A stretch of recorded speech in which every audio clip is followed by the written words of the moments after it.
Hello बच्चों, कैसे हैं आप? बढ़िया। आपका मेरे इजी केमिस्ट्री चैनल पर स्वागत है।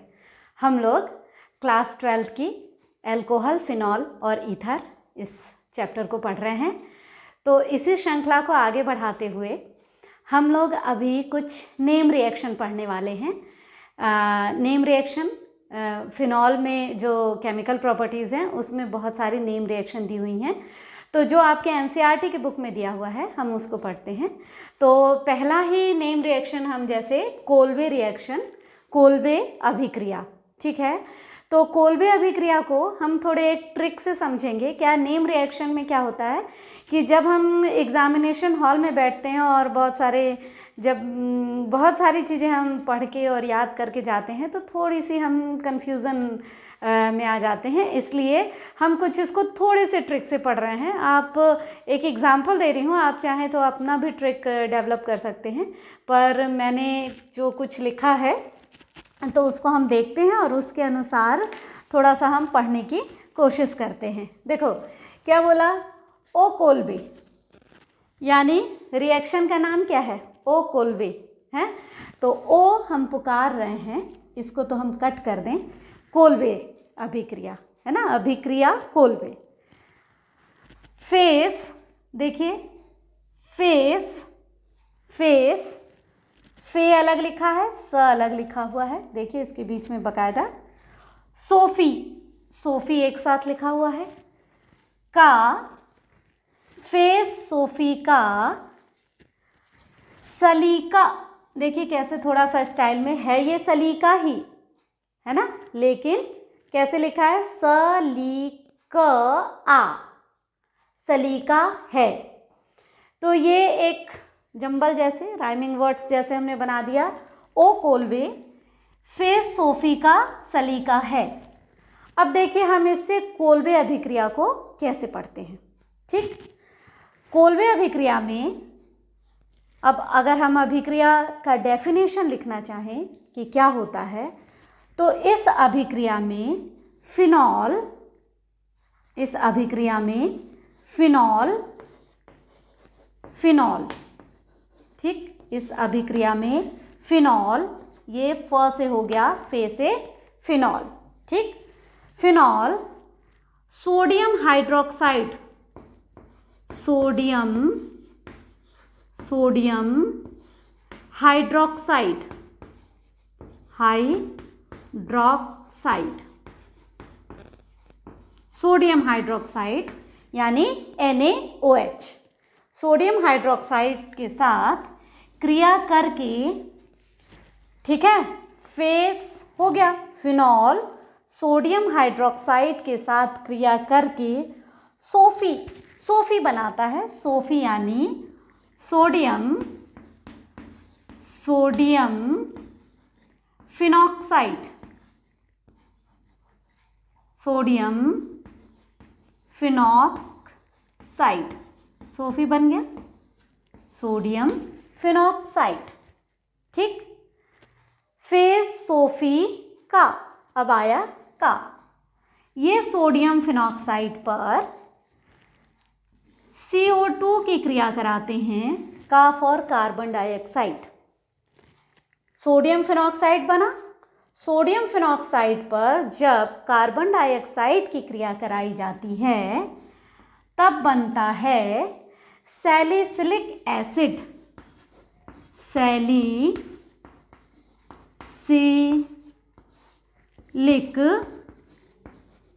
अम्ल।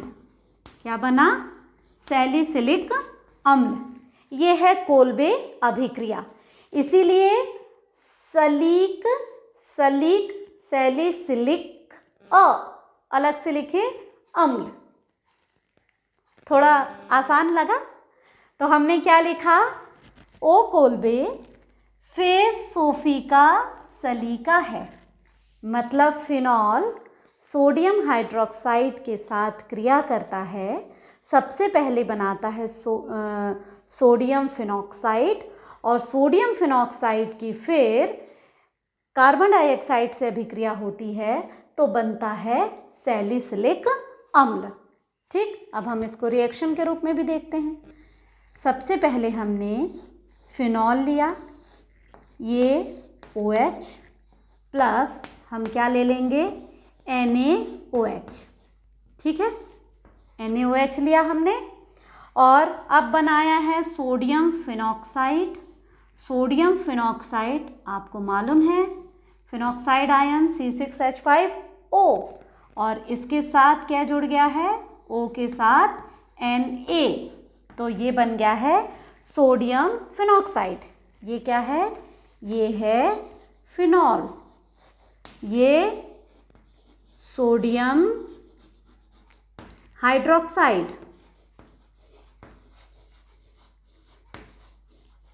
सोडियम हाइड्रोक्साइड, ये बन गया सोडियम फिनॉक्साइड। फिनॉक्साइड। अब इस पर क्या कर दें हम, इस पर कराते हैं हम CO2, ठीक है, और एसिडिक मीडियम रहता है तो H प्लस आयन, यानी हम यहाँ पर कोई भी एक एसिडिक, कोई भी एसिड ले लेते हैं, अम्ल ले लेते हैं, तो क्या होता है, तो ये देखिए सैलिसिलिक अम्ल, यानी यहाँ पर वापस OH और इस कार्बन पर COOH, यानी ये है सैलिसिलिक एसिड। ये हो गया कोल्बे अभिक्रिया। देखो कुछ लगा इजी सा। ओ कोल्बे फेस फिनॉल प्लस सोडियम हाइड्रोक्साइड, सी। सोफी फेस सोफी का सलीका है, सोफी सोडियम फिनॉक्साइड का कार्बन डाइऑक्साइड, सलीका है सैलिसिलिक एसिड। ठीक है, तो इसको आप देखिए, क्या ये इजी आपको लगा, आसान लगा? अगर लगा तो आप इसको ऐसे भी पढ़ सकते हैं, ये है कोल्बे अभिक्रिया। ठीक है, कोल्बे अभिक्रिया। अब आप इसको, ये जो सैलिसिलिक एसिड है, सैलिसिलिक एसिड आप देखिए क्या हुआ, इस रिएक्शन को थोड़ा सा समझें। सबसे पहले ये लिख लिया आप लोगों ने, अब थोड़ा सा हम समझते हैं। सबसे पहले क्या हुआ, ये H इस OH के साथ मिलकर ये बना दिया पानी। ठीक, तो हम यहाँ पर -H2O भी लिख सकते हैं, और यहाँ पर जुड़ गया Na, तो हो गया सोडियम फिनॉक्साइड। अब ये सोडियम फिनॉक्साइड पर जब कार्बन डाइऑक्साइड की अभिक्रिया हुई तो ये पूरा का पूरा कार्बन डाइऑक्साइड उससे जुड़ गया। आप देखिए इसको COO भी लिख सकते हैं, और इस कार्बन के साथ एक हाइड्रोजन तो था ही, तो ये हाइड्रोजन कहाँ जुड़ गया, यहाँ, और ये पूरा का पूरा ये कार्बोक्सिलिक समूह जुड़ गया। चूंकि हमने अम्लीय माध्यम लिए, अम्लीय माध्यम के कारण मान लीजिए हमने HCl लिए, तो ये NaCl माइनस NaCl हो गया, और ये H जाके फिर से O के साथ अटैच होकर OH दे दिया। ठीक, अब हुआ क्या, ये सैलिसिलिक एसिड, अब हम ये बहुत फेमस बहुत ज़्यादा एग्ज़ाम में आने वाली अभिक्रिया है, तो इसका हम एक और नाम लिख सकते हैं। देखिए C6H5COOH, ये है बेंजोइक अम्ल। तो यहाँ पर ये जो अम्ल, कार्बोक्सिलिक अम्ल का जो क्रियात्मक समूह है वो ज़्यादा मतलब महत्वपूर्ण है या ऊपर आता है वरीयता में, इसीलिए ये अब हम इसे एक और नाम देंगे बेंजोइक अम्ल। और यहाँ पर OH जो है वो सब्स्टिट्यूएंट के रूप में, प्रतिस्थापी के रूप में है, तो ये कार्बन को 1, इसे हमने दिया 2, तो हो जाएगा 2 हाइड्रोक्सी बेंजोइक अम्ल। ये और नाम लिखा हुआ है, इसको भी लिख लीजिए, 2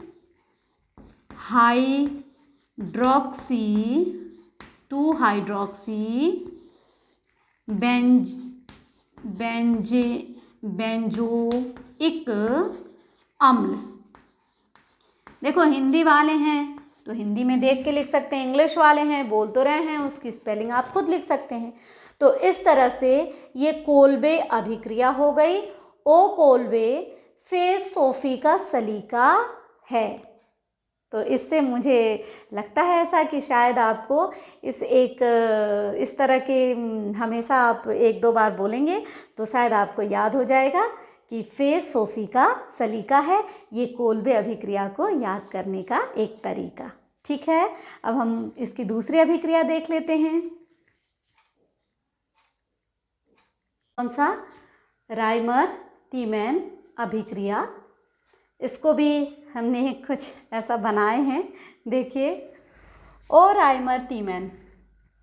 देखिए, नाम जोड़ना इसलिए ज़रूरी है क्योंकि हमें अभिकारक यानी रिएक्टेंट एंड प्रोडक्ट क्रियाफल दोनों के नाम उनके नेम रिएक्शन के साथ याद रहना चाहिए। इसलिए ओ कोल्बे, ओ राइमर टीमैन, इसीलिए इसको ऐसा लिखा जा रहा है। ठीक है, तो अब आप इसे देखिए कि ये कैसे बनता है, हम किस तरह से इसको आगे लेके जाते हैं। देखिए, ये तो नाम हो गया, इसका कोई वो नहीं है। ओ राइमर टीमैन। फोकस, तीनों को देखो अलग अलग लिखा है मैंने। फोकस यानी फिनॉल, फिनॉल, पूरी रिएक्शन हम फिनॉल की पढ़ रहे हैं। फिनॉल। क से क्लोरोफॉर्म, क्या? क्लोरोफॉर्म। फिनॉल, क्लोरोफॉर्म और sodium hydroxide, sodium hydroxide,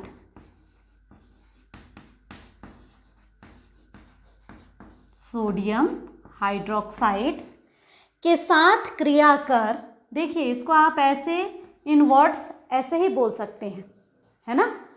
phenol, chloroform और सोडियम हाइड्रोक्साइड के साथ क्रिया कर सैंडल, एल्डिल, कुछ लग रहा है, एल्डिहाइड, क्या? एल्डिहाइड, जैसे हमने उस समय बनाए थे पिछले में सलीका, सैलिका, सैलिसिलिक अम्ल, ऐसी सैंडल। तो उससे क्या बनाया उसने?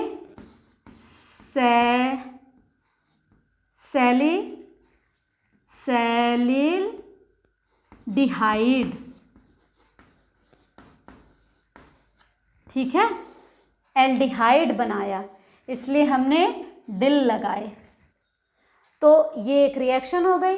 फिनॉल क्लोरोफॉर्म और सोडियम हाइड्रोक्साइड के साथ क्रिया कर सैलिल्डिहाइड बनाता है, सैलिसिल्डिहाइड बनाता है। तो इस अभिक्रिया को हम कहते हैं राइमर टीमैन अभिक्रिया। ठीक, अब चलिए, थोड़ा स्पेस चाहिए है इसमें, इसीलिए इसे मिटाते हैं और अब हम देखते हैं अभिक्रिया कैसे होती है। सबसे पहले हमने फोकस का फिनॉल लेते हैं, ये है फोकस का फिनॉल। क का हम क्लोरोफॉर्म लेते हैं, CHCl3 क्लोरोफॉर्म। स का हम NaOH सोडियम हाइड्रोक्साइड लेते हैं। ये सभी रिएक्टेंट आपस में मिलकर एक इंटरमीडिएट बनाता है। ठीक है, अब ये इंटरमीडिएट कैसे बनाएगा, इसको पहले मैं लिख देती हूँ, उसके बाद समझाती हूँ। ये है यहाँ पर ONA प्लस यहाँ पर CHCl2, ये एक बनाता है इंटरमीडिएट,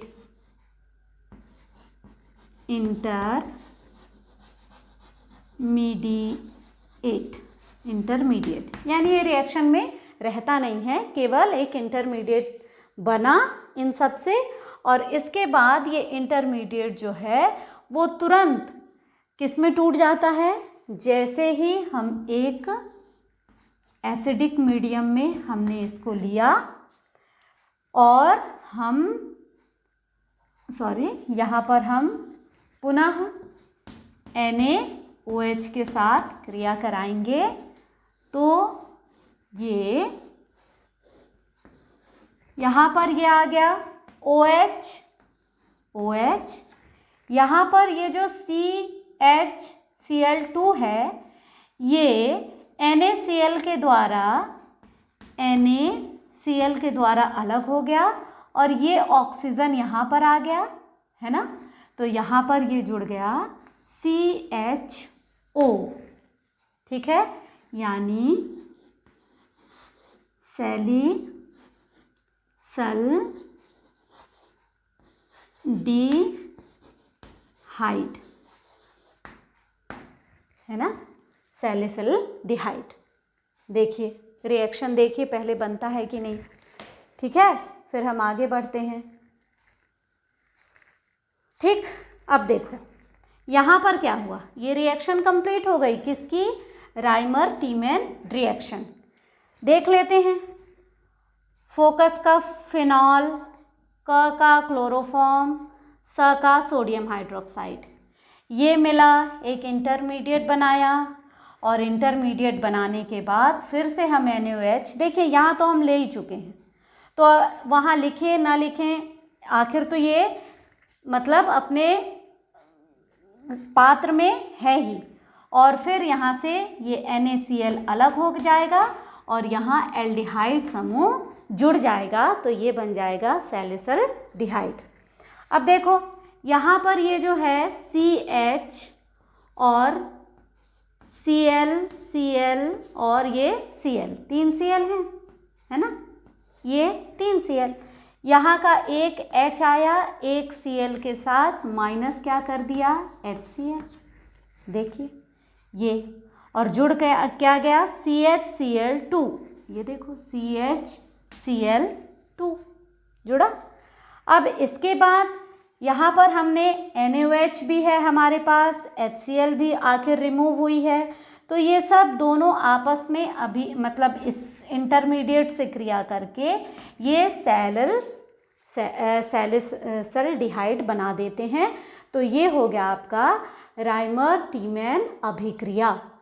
कुछ आसान लगा ऐसा, ओ राइमर टीमैन, फोकस किस पर, सैंडल पर, फोकस सैंडल पर, ठीक है, तो इस रिएक्शन को आप नोट कर लीजिए, ये आपका हो गया राइमर टीमैन अभिक्रिया, ठीक है।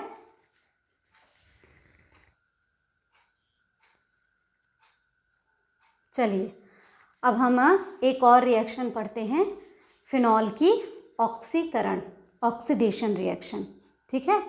तो ऑक्सीडेशन हालांकि ये बहुत इजी रिएक्शन है, लेकिन कई बार आ जाता है कि फिनॉल के ऑक्सीकरण से क्या मिलता है, तो इसके लिए मैंने थोड़ा सा बनाई हूँ कि ऑक्सीडेशन में फिक्र डोकी, दो की भी बोल सकते हैं, डो की, है ना, तो फिक्र से फ से क्या हो गया, फिनॉल,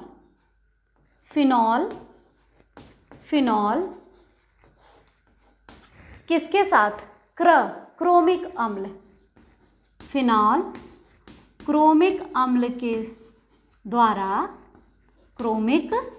के द्वारा ऑक्सीकृत होकर डो की यानी डाई कीटोन बनाता है, इसी को हम बोलते हैं बेंजोक्विनोन, ठीक है ना, ठीक, तो ये क्या हो गया है, बेंजोक्विनोन या डाई कीटोन बना दिया। अब हम क्या करेंगे, फिनॉल ले लेते हैं, ये लीजिए, ये फिनॉल प्लस हम सोडियम क्रोमेट Na2Cr2O7 और ये किसकी उपस्थिति में, H2SO4, ठीक है, अम्लीय, और ये क्या बना देगा, डाई कीटोन, यानी कीटोनिक समूह कितने होंगे, 2 होंगे, तो ये हो गया आपका डाई कीटोन, जिसको हम बोलते हैं बेंजोक्विनोन, बेंजोक्विनोन। बेंजीन रिंग के ऊपर 2 कीटोनिक ग्रुप जुड़ा हुआ है, बेंजोक्विनोन, ठीक है, ये डाई कीटोन है। ठीक, तो ये कई बार देखिए ऑक्सीडेशन हो रहा है, क्रोमिक अम्ल के साथ बुक में दिया हुआ है, पर वायुमंडल से भी होता है, तो हमें ऑक्सीकरण कराना है। कुल मिलाकर यहाँ पर हम क्या लिख देंगे, ऑक्सीडेशन, ये ऑक्सीडेशन हो जाएगा। तो ऑक्सीकरण में फिक्रोडोकी, ऑक्सीकरण में फिक्रोडोकी, तो दो कीटोन, डाई कीटोन बना है ऑक्सीकरण के फलस्वरूप। तो ये आपका फिनॉल की एक और रिएक्शन हो गई। और एक और रिएक्शन जो आपके बुक में, यानी ये तीसरा था, चलिए पहले मिटा लेते हैं इसको, आप नोट कर लीजिए, उसके बाद मैं दूसरा बताती हूँ। एक लास्ट रिएक्शन बस बचा है। चलिए, तो अब लास्ट रिएक्शन है जो आपके बुक में लिखा है, यश दरज, यश दरज के साथ अभिक्रिया। अब ये कुछ नहीं, ये वास्तव में जिंक डस्ट है, जिंक पार्टिकल्स, जिंक डस्ट। और ये सबसे अच्छी विधि है, सबसे सरल, सबसे अच्छी विधि है, तो इसलिए इसमें कोई जंबल नहीं। फिनॉल पर हम क्या कर देते हैं, जिंक डस्ट की अभिक्रिया करा देते हैं। तो फिनॉल जो है वो किस में बदल जाता है, बेंजीन में बदल जाता है। तो फिनॉल से बेंजीन कैसे प्राप्त करोगे? ठीक, तो फिनॉल पे हम केवल जिंक डस्ट की अभिक्रिया करा देंगे और यहाँ से ZnO जो है वो अलग हो जाएगा और क्या मिल जाएगा, बेंजीन। तो नाम से यश दरज, यश दरज ऐसा लगता है किसी का नाम है, पर यश दरज वास्तव में जिंक डस्ट है। तो आज अपनी ये फिनॉल की जो केमिकल प्रॉपर्टीज़ हैं वो कंप्लीट हो गई। तो हम धीरे धीरे इस चैप्टर को लेते हुए आगे बढ़ रहे हैं। अगर मेरा पढ़ाने का ढंग आप लोगों को पसंद आ रहा है तो आप चैनल को लाइक कीजिए, सब्सक्राइब कीजिए और अपने दोस्तों के साथ शेयर कीजिए। बाय।